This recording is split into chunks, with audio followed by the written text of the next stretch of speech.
Saudari-saudaraku yang terkasih, berjumpa kembali bersama saya Romo Antoro dalam Renungan Harian, Senin 11 Juli. Hari ini kita bersama seluruh gereja Katolik memperingati Santo Benediktus Abbas. Semoga kita bersama keluarga, komunitas kita selalu dalam keadaan baik, sehat, dan tetap bersemangat. Hari ini kita akan merenungkan Injil suci menurut Matius bab 10 ayat 34 dilanjutkan bab 11 ayat 1. Marilah kita mengawali renungan kita dengan tanda kemenangan Kristus. Dalam nama Bapa dan Putra dan Roh Kudus. Amin. Pada suatu hari, Yesus bersabda kepada ke-12 murid-Nya, "Jangan kamu menyangka bahwa aku datang untuk membawa damai di atas bumi. Aku datang bukan untuk membawa damai, melainkan pedang. Sebab aku datang untuk memisahkan orang dari ayahnya, anak perempuan dari ibunya, menantu perempuan dari ibu mertuanya, dan musuh orang ialah orang-orang seisi rumahnya. Barang siapa mengasihi bapa atau ibunya lebih daripadaku, ia tidak layak bagiku. Dan barang siapa mengasihi anaknya laki-laki atau perempuan lebih daripadaku, ia tidak layak bagiku. Barang siapa tidak memikul salibnya dan mengikut aku, ia tidak layak bagiku. Barang siapa mempertahankan nyawanya, ia akan kehilangan nyawanya. Dan barang siapa kehilangan nyawanya karena aku, ia akan memperolehnya. Barang siapa menyambut kamu, ia menyambut aku. Dan barang siapa menyambut aku, ia menyambut Dia yang mengutus aku. Barang siapa menyambut seorang nabi sebagai nabi, ia akan menerima upah nabi. Dan barang siapa menyambut seorang benar sebagai orang benar, ia akan menerima upah orang benar.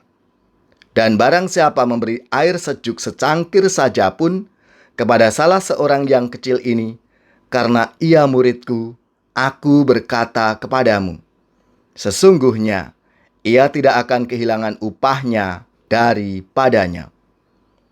Demikianlah sabda Tuhan. Terpujilah Kristus. Saudari-saudaraku yang terkasih, hari ini gereja memperingati Santo Benediktus.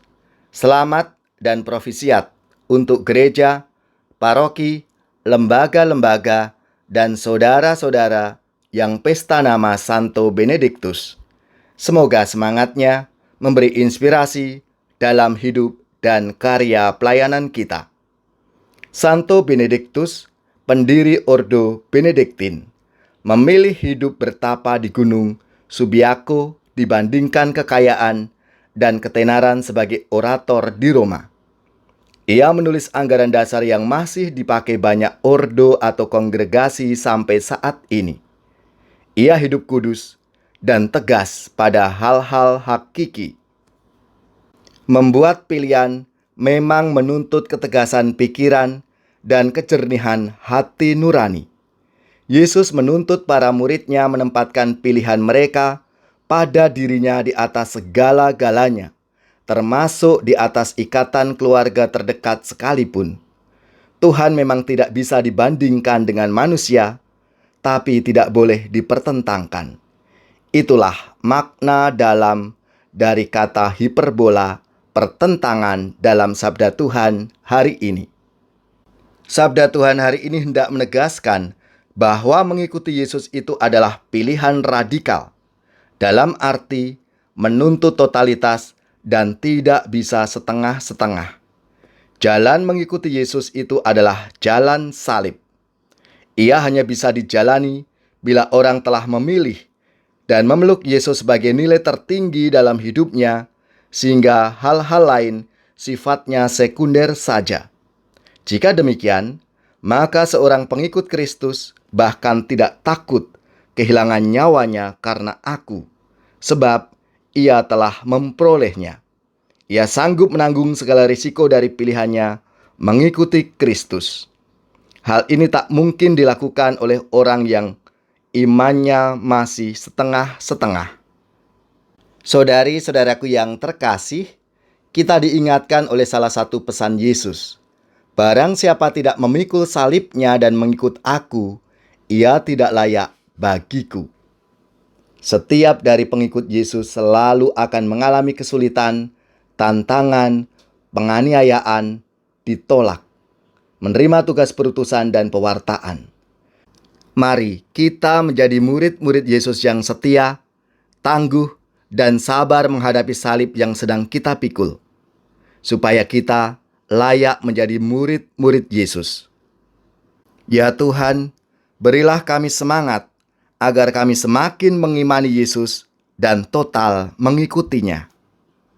Kau dipanggil Tuhan, dijadikan duta, supaya hidupmu menyinarkan kasih-Nya. Berat memang tugasmu, tetapi kau diberi rahmat. Kau dipanggil Tuhan, dijadikan duta, supaya hidupmu menyinarkan kasih-Nya. Sang Kristus memikatmu, takkan mampu kau menolaknya. Kau dipanggil Tuhan, dijadikan duta, supaya hidupmu menyinarkan kasih-Nya.